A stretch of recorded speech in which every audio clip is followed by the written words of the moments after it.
Right, we got a short one here, guys. That was covered by Rotten Politics yesterday, which has now had an update, and oh boy, did it make me chuckle. Banksy, the graffiti artist and low-life tosspot, has funded a boat with the sole aim of picking up migrants in the Med and ferrying them to European ports for them to be taken in there and processed. The Guardian and others have been gushing about how they are doing this virtuous task, which doesn't really surprise anyone. But if you ask me, it's people trafficking like I've said before, meaning Banksy and anyone else involved should be arrested and charged for their crimes. Now obviously the left-wing losers gushing about this boat didn't last very long, because now they are all moaning that the likes of Italy and Malta are ignoring this people trafficking boat's request to dock in European ports, and so they should. But it is amazing how quick it went from the LBC article you can see on the screen now talking about this refugee boat, to them moaning that European nations wouldn't let these criminals in, or the criminals who are driving the boat, which like I said should all be arrested. Because now we have the Guardian crying its soy boy eyes out once again because European nations have rejected these illegal immigrants like I said, and Banksy's virtue signalling criminal love boat. It headlines, Banksy funded boat near state of emergency as it shelters 200 people. Which I'm sorry to say is what you get when you pick up criminals from the Mediterranean and try to bring them into Europe. A rescue boat, financed by the British street artist Banksy, is close to declaring a state of emergency, after the crew helped 130 migrants and are now safeguarding over 200 people off Libya's coast, while the European authorities ignore their requests for help, and good, so they should. The vessel, named Louise Michel after a French feminist anarchist, set off in secrecy on the 18th of August from the Spanish seaport of Barina near Valencia, and is now in the central Mediterranean, where on Thursday it rescued 89 people, including 14 women and 4 children, all who have beards and look like 35-year-old men. On Friday, the crew of European activists responded to a mayday call by Moonbird, an aircraft that monitors migrant boats in danger in the central Mediterranean, which has spotted a dinghy that was not moving and was taken in water. Louise Michel proceeded at full speed. A ship spokesperson said, "We handed out life vests to 130 people to secure the situation. The rubber dinghy is currently located in the Maltese search and rescue zone, dangerously overcrowded and taken in water, with a dead body on board and several others suffering from fuel burns and injuries after having spent several days at sea." Then they shouldn't have fucking jumped on a small boat and floated across the fucking Med then, should they? Then they wouldn't be in this situation now. The passengers had previously contacted the alarm phone, an emergency hotline assisting refugees at sea, and requested immediate rescue. Both activists of Alarm Phone and Moonbird alerted European authorities to the boat in distress. The crew alleged that neither the Maltese and Italian authorities reacted adequately. Yes, they did. They didn't react at all. They left them to it. That is adequate and how it should be done, if you ask me. The piss-poor migrant love boat can carry 120 people. It's got 130 on it now. We actually don't care. As I've said already, they should all be arrested for people trafficking. At the end of the day, this is against the law, or at least it should be. The activist stated that the people had been left alone in a European search and rescue zone and warned, don't let it become a body count, do your job, rescue them. Why would they bother? They've got you floating around with them in the Med. They don't need to do anything. They can just ignore you, and you can sit out there with them until you have to do something and take them back to where they came from. You know, you could always drop them off back on the north coast of Africa, where they've obviously come from. Some low-life tosspot who's the head of operations for the Louis Michel said, the people have sat in a mix of salt water and fuel for days. It is night and European states are not doing their fucking job. They deny responsibility while we are trying to keep everyone alive. We need immediate assistance. Then, like I said, head yourself to the North African coast. I'm sure they will give you assistance. Or maybe not. Maybe they will arrest you for people trafficking. Either way, that is what needs to happen. And as for their call of immediate assistance, they didn't need immediate assistance before they picked these people up, so they made their bed. They lay in it, is the way that I look at it. Another arsehole from the Moonbird organisation said, we were shocked when we saw the rubber boat. It was incredibly overcrowded and people on board were trying to shuffle water out of their boat with their bare hands. Now, Now, I do have to question that because the Moonbird is apparently an aircraft. How did they manage to see people using their hands to throw water out of a boat from up in the fucking sky? And I'm sure they weren't buzzing 30, 40, 50 feet above the boat's head, let's be honest. So they were clearly looking from a few hundred feet at minimum. How can they actually sit there and say what these people were doing? To me, it all just seems like a complete and utter load of bollocks. We knew this was a grave emergency situation and decided to send out a Mayday relay to all authorities and actors in the vicinity. Responsible European authorities failed to react to our distress call, and only the Louis Michel responded to this serious distress case. Because at the end of the day, they are not Europe's problem, and they shouldn't be. These arseholes, like I've said, and it's kind of obvious, should not be bringing these people over to the UK, or in this case, over the Mediterranean, so they can walk through Europe and then get to the UK. Painted in bright pink and featuring Banksy's artwork depicting a girl in a life vest holding a heart-shaped safety buoy, the Louis Michel sails under a German flag. The 31-metre yacht, formerly owned by French custom authorities, is smaller but considerably faster than other NGO rescue vessels, because as you would expect, there's a whole fleet of these scumbags floating around helping them do this. And I'll give you 3 guesses for who it is who is actually funding these. I bet you won't need all 3 of them. Claire Fanolini, that's not her name but I don't care, an activist who prepared Louis Michel for its first mission, saw the project as a wake-up call for Europe.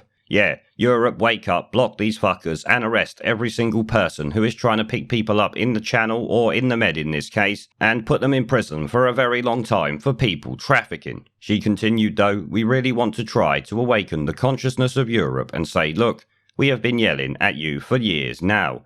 This is something that shouldn't be happening at the very borders of Europe, and you close your eyes to it. Wake up, she said. Yeah, Europe, wake up, arrest these fuckers like I've said, get rid of them all and stop this nonsense from occurring. Because at the end of the day, this bullshit is not on Europe's consciousness, they are not our problem. It's arseholes like you who go over there and try to help these people break the law that make more people think it's okay to do it, increasing the numbers who are trying to make the journey. Pissing off not only most of the people in the UK where a lot of these people end up, but what about all the other European nations who have to take in untold amounts of migrants because of lowlife, dirty fuck pigs like the Guardian and these tosspots that are on these boats? As I've said already, they should all be arrested. Well, I've got to say, it is rather funny to see that the European nations are fucking these boats off and not answering them, not giving them any way, not letting them dock. That is how it should always be. They should say, if you dock in this country, you will be arrested for people trafficking, end of story. I'm sure the majority of people in these respective countries would agree with it wholeheartedly. There is a pattern consistent throughout history of oppressed people turning on the oppressors. Slaves against their owners, the peasantry against the feudal barons, colonies, Mr. Verhofstadt, against their empires. And that is why Britain is leaving. And it doesn't matter which language you use, we are going, and we are glad to be going. We're off.